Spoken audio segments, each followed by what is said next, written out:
Saya akan baca puisi yang pertama dan yang terbaik. Setelah jadi cerpen saya yang pertama ini yang terbaik, setelah itu jelek semua. Ya cuma ini tok yang baik. Ini saya baca spesial untuk Anda.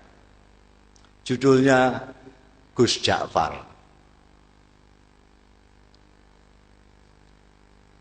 Di antara putra-putra Kiai Saleh, pengasuh pesantren Sabilul Muttaqin dan sesepuh di daerah kami, Gus Ja'farlah yang paling menarik perhatian masyarakat. Mungkin Gus Ja'far tidak sealim dan sepandai saudara-saudaranya, tapi dia mempunyai keistimewaan yang membuat namanya tenar hingga keluar daerah. Malah konon beberapa pejabat tinggi dari pusat memerlukan sowan khusus ke rumahnya setelah mengunjungi Kiai Saleh. Kata Kang Solikin yang dekat dengan keluarga dalem, bahkan Kiai Saleh sendiri segan dengan anaknya yang satu itu. Kata Kiai, Gus Ja'far itu lebih tua dari beliau sendiri. Cerita Kang Solikin suatu hari kepada kawan-kawannya yang sedang membicarakan putra bungsu Kiai Saleh itu. Saya sendiri tak paham apa maksudnya kok anaknya lebih tua dari beliau itu. Tapi Gus Ja'far memang luar biasa, kata Mas Bambang, pegawai Pemda yang sering mengikuti pengajian subuh Kiai Saleh. Matanya itu loh, sekilas saja beliau melihat kening orang, kok langsung bisa melihat rahasianya yang tersembunyi. Kalian ingat enggak Sumini yang anak penjual rujak di terminal lama, yang dijuluki perawan tua itu? Sebelum dilamar orang Sabrang kan ketemu Gus Ja'far. Waktu itu Gus Ja'far bilang, "Sum, kulihat kok keningmu kok bersinar, sudah ada yang ngelamar ya?" Duh, tak lama kemudian orang Sabrang itu datang melamar Sumini. Kang Kandar kan juga begitu, timpal Mas Guru Slamet. Kalian kan mendengar sendiri ketika Gus Ja'far bilang kepada tukang kebun SD 4 itu, "Kang, saya lihat hidung sampean kok sudah bengkok. Sudah capek menghirup napas ya?" Loh, ternyata besoknya Kang Kandar meninggal.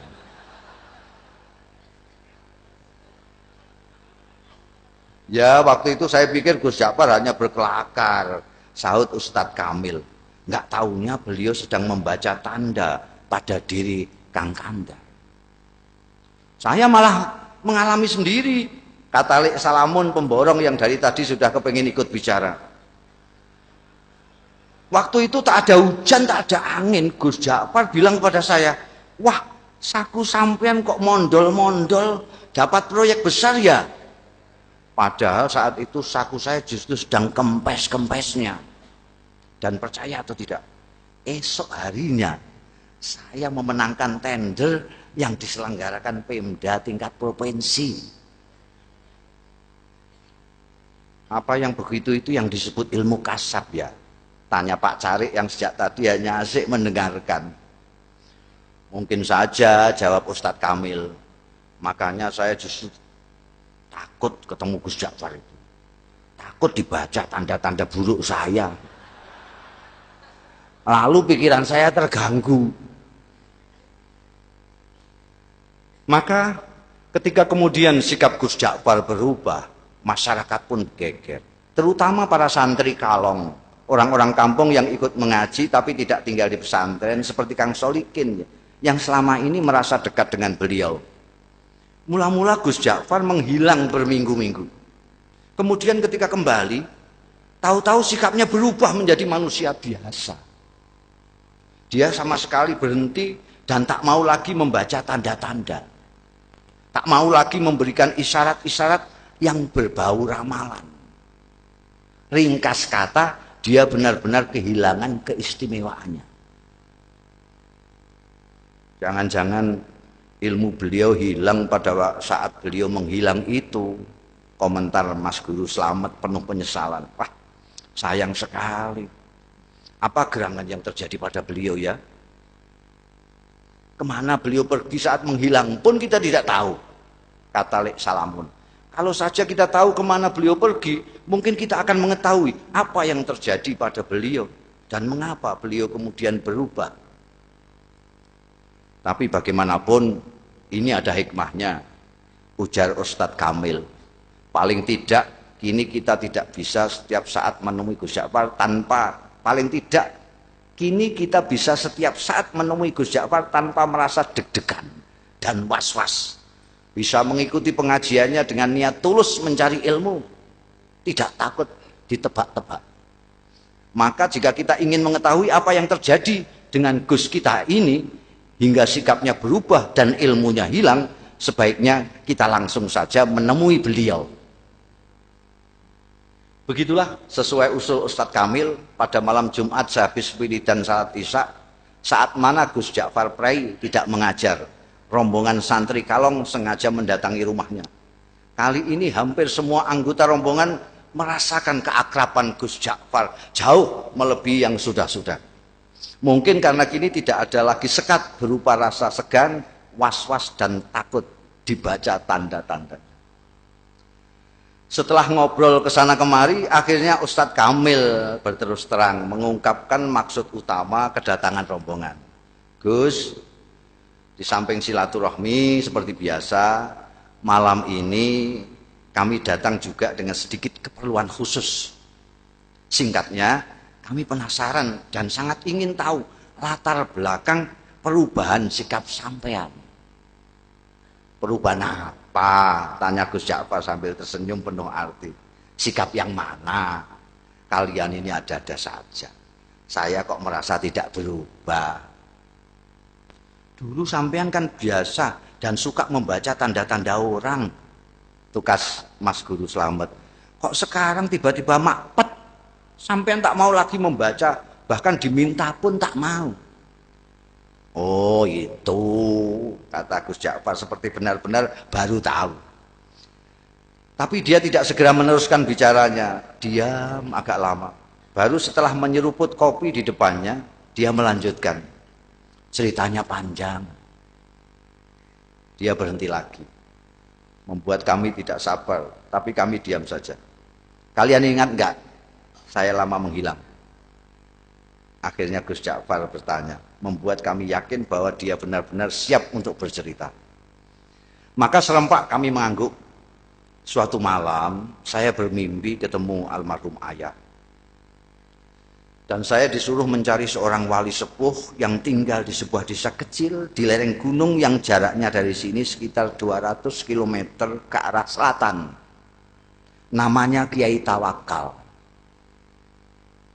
Kata ayah dalam mimpi itu, hanya kiai-kiai tertentu yang tahu tentang kiai yang usianya sudah lebih 100 tahun ini. Santri-santri belajar kepada beliau pun rata-rata sudah disebut kiai di daerah masing-masing. Terus terang, sejak bermimpi itu saya tidak bisa menahan keinginan saya untuk berkenalan dan kalau bisa berguru kepada wali tawakal itu. Maka dengan diam-diam dan tanpa pamit siapa-siapa, saya pun pergi ke tempat yang ditunjukkan ayah dalam mimpi dengan niat bil barokah dan menimba ilmu beliau. Ternyata ketika sampai di sana, hampir semua orang yang saya jumpai mengaku tidak mengenal nama Kiai Tawakal. Baru setelah seharian melacak ke sana kemari, ada seorang tua yang memberi petunjuk. Cobalah nak mas, ikuti jalan setapak di sana itu, katanya. Nanti nak mas akan berjumpa dengan sebuah sungai kecil. Terus saja nak mas menyeberang. Begitu sampai seberang, nak mas akan melihat gubuk-gubuk kecil dari bambu. Nah, kemungkinan besar orang yang nak mas cari akan nak mas jumpai di sana. Di gubuk yang terletak di tengah-tengah itulah tinggal seorang tua seperti yang nak mas gambarkan. Orang sini memanggilnya Mbah Jogo. Barangkali itulah yang nak mas sebut Kiai siapa tadi? Kiai Tawakal. Ya iya, Kiai Tawakal. Saya yakin itu orangnya, Mbah Jogo. Saya pun mengikuti petunjuk orang tua itu menyeberang sungai dan menemukan sekelompok rumah gubuk dari bambu. Dan betul, di gubuk bambu yang terletak di tengah-tengah, saya menemukan Kiai Tawakal alias Mbah Jogo sedang dikelilingi santri-santrinya yang rata-rata sudah tua. Saya diterima dengan penuh keramahan, seolah-olah saya sudah merupakan bagian dari mereka.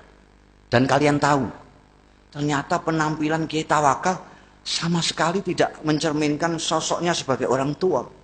Tubuhnya tegap, wajahnya berseri-seri, kedua matanya indah memancarkan kearifan. Bicaranya jelas dan teratur, hampir semua kalimat yang meluncur dari mulutnya bermuatan kata-kata hikmah. Tiba-tiba Gus Ja'far berhenti, menarik napas panjang, baru kemudian melanjutkan. Hanya ada satu hal yang membuat saya terkejut dan terganggu. Saya melihat di kening beliau yang lapang ada tanda yang jelas sekali.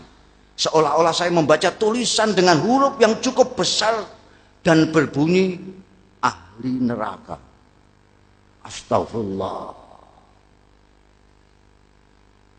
Belum pernah selama ini saya melihat tanda yang begitu gamblang.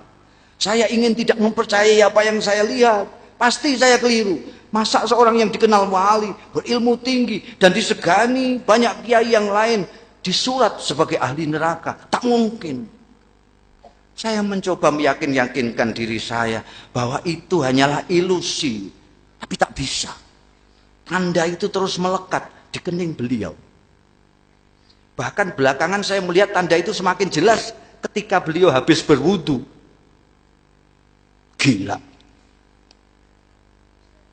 Akhirnya niat saya untuk menimba ilmu kepada beliau, meskipun secara lisan memang saya sampaikan demikian, dalam hati sudah berubah menjadi keinginan untuk menyelidiki dan memecahkan keganjilan ini. Beberapa hari saya amati perilaku Kiai Tawakal. Saya tidak melihat sama sekali hal-hal yang mencurigakan. Kegiatan rutinnya sehari-hari tidak begitu berbeda dengan kebanyakan kiai yang lain. Mengimami salat jamaah, melakukan salat sunnah seperti duha, tahajud, witir dan sebagainya, mengajar kitab-kitab, umumnya kitab-kitab besar, mujahadah, zikir malam, menemui tamu dan semacamnya. Kalaupun beliau keluar, biasanya untuk memenuhi undangan hajatan atau, dan ini sangat jarang sekali, mengisi pengajian umum. Memang ada kalanya beliau keluar pada malam-malam tertentu, tapi menurut santri-santri yang lama, itu pun merupakan kegiatan rutin yang sudah dijalani Kiai Tawakal sejak muda. Semacam lelono broto, kata mereka. Baru setelah beberapa minggu tinggal di pesantren, saya mendapat kesempatan atau tepatnya keberanian untuk mengikuti Kiai Tawakal keluar. Saya pikir inilah kesempatan untuk mendapatkan jawaban atas tanda tanya yang selama ini mengganggu saya. Begitulah pada suatu malam purnama, saya melihat Kiai keluar dengan berpakaian rapi. Beliau berbelok.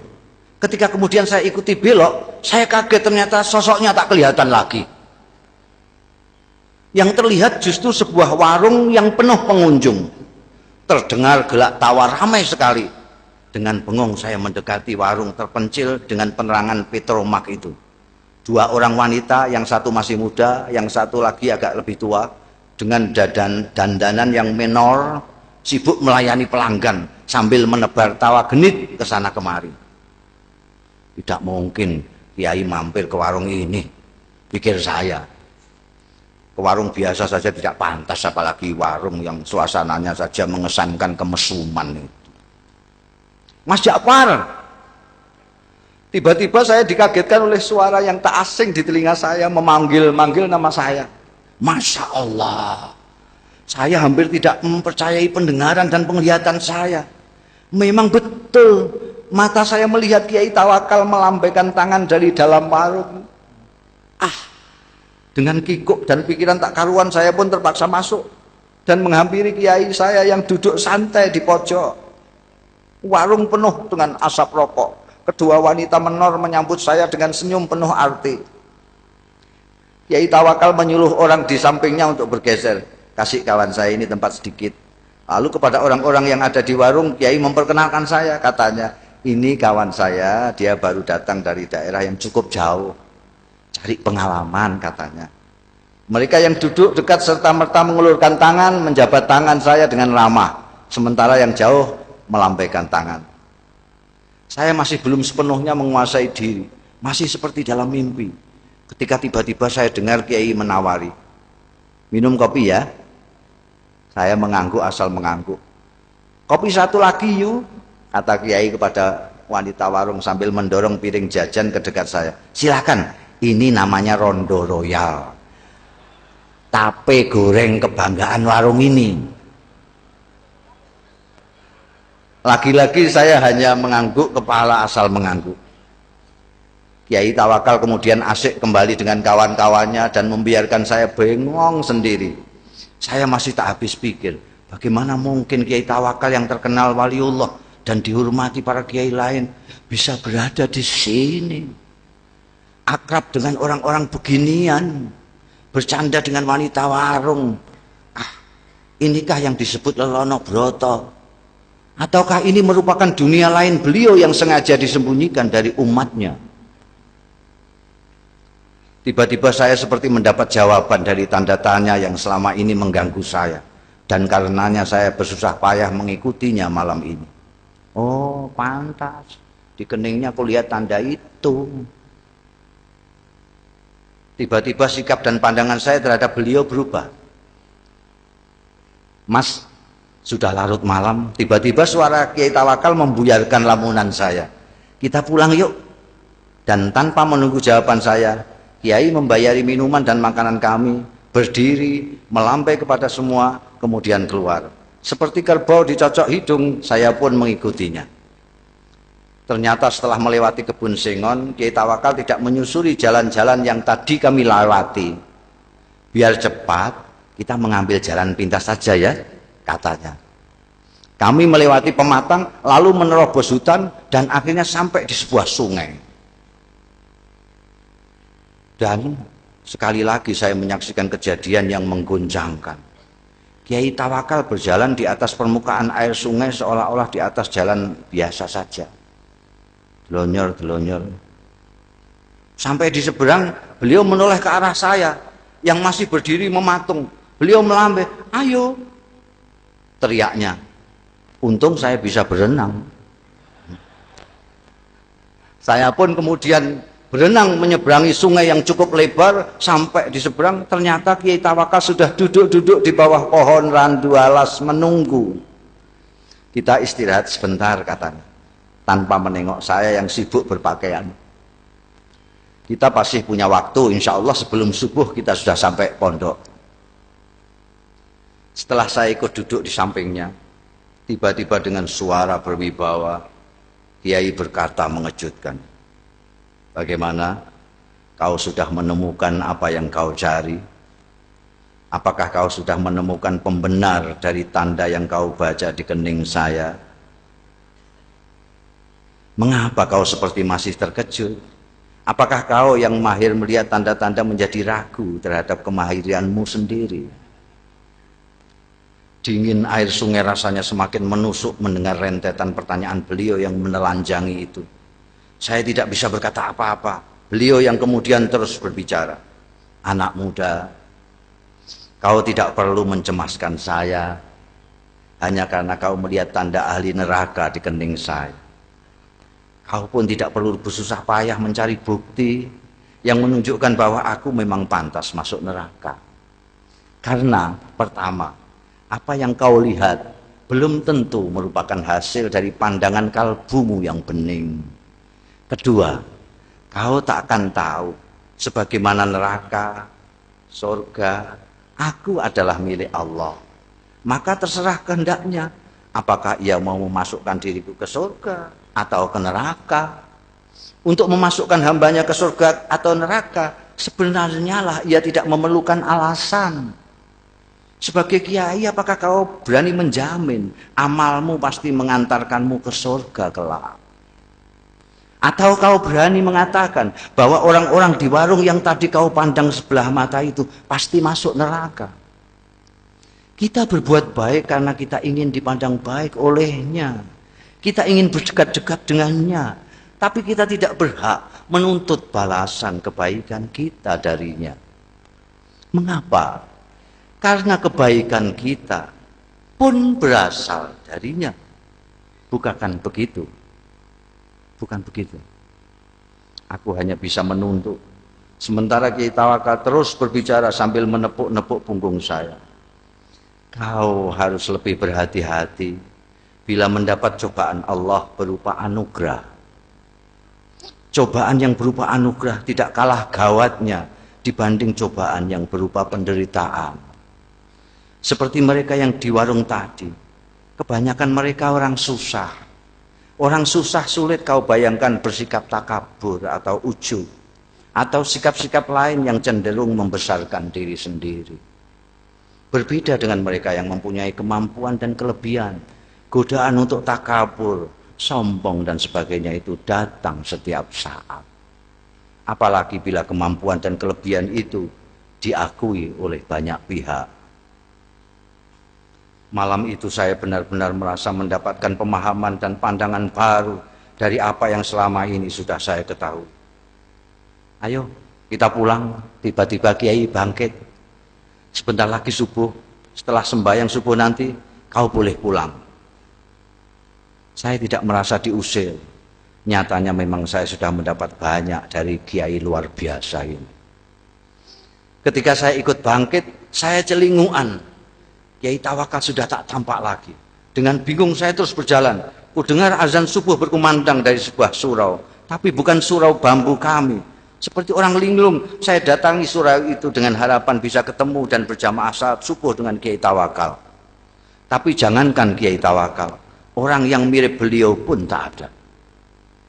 Tak seorang pun dari mereka yang berada di surau itu yang saya kenal. Baru setelah sembahyang, seseorang menghampiri saya.